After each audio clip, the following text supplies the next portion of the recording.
போய் டயர்ட் ஆயிட்டியா?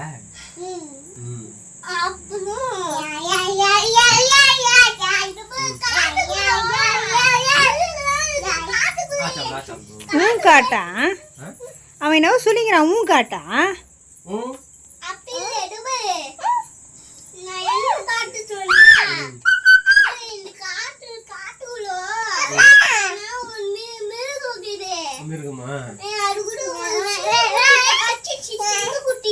கடிச்சிச்சா?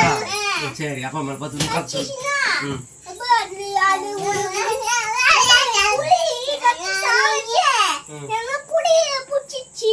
ஓ